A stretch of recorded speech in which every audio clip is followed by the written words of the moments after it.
In this video, we're going to talk about how to punch turn like Barzal, just like this. And we call it a punch turn.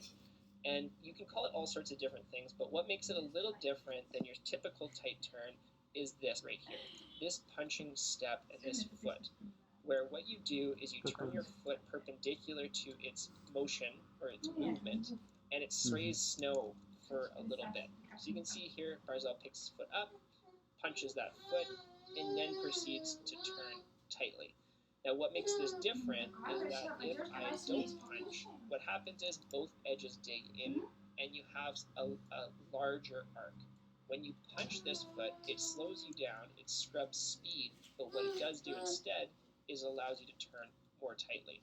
It also allows you to use this foot to really step off and exit on a cross and really drop that fender, which you can see Barzal do well here. So the two fundamental mechanics that we're going to start with are the punch step and the wide corkscrew.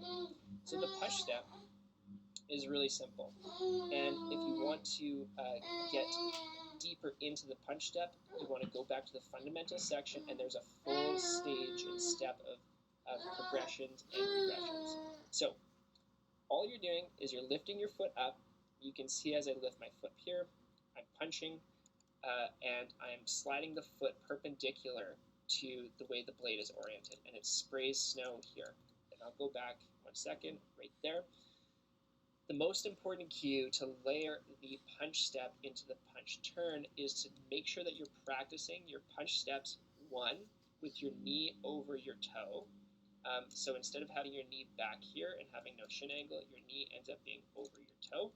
And two, you want to practice testing having the weight pressure on your heel, on your toe, on your mid blade, not because right now I'm going to tell you where to put that, but because I want you to feel comfortable with what happens when you put the pressure and the blade contact at different parts of the blade, heel, mid blade, and toe. The second drill that you're going to do, the second fundamental drill that you're going to do is the double wide corkscrew. And so what's really important here is three things. One is that you have actually a double wide stance. So right around here, you can see here is roughly shoulder width. This is, you might call this shoulder width and a half. So if my feet were here, you'd say that that's shoulder width and a half. What we're looking for is double shoulder width. So we want our feet double shoulder width. That's the first cue. The second cue is the Crosby crevice. And what that means is that your top hand is in tight to your hip. So if you're practicing the corkscrew with your hand positioned in the Crosby crevice, which if I turn sideways, imagine this is my torso, imagine this is my upper leg, imagine this is my lower leg, and this is a side view, what you'll notice is that right here is where my hand is.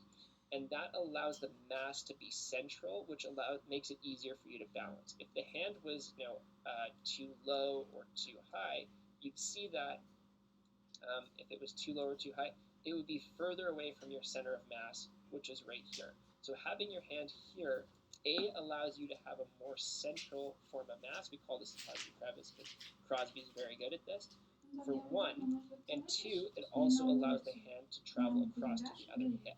If the hand is hanging down here, it's going to bump into your leg as you try to get it across to the other hip. People don't usually have it too high, but too low and way out here is a problem. So that's the other cue you're going to want to practice. And lastly, you really want to have your weight to your heel. So let's just kind of go over what the coaching is for this week, which is the two fundamentals we're looking at is the outside edge slide and the double wide corkscrew. On the outside edge slide, your two cues are shin angle and testing weight on the heel and on the toe and on the mid blade and see how that is. And then you want to do the double wide corkscrew, paying attention to weight to your heels, Crosby crevice, and the double width.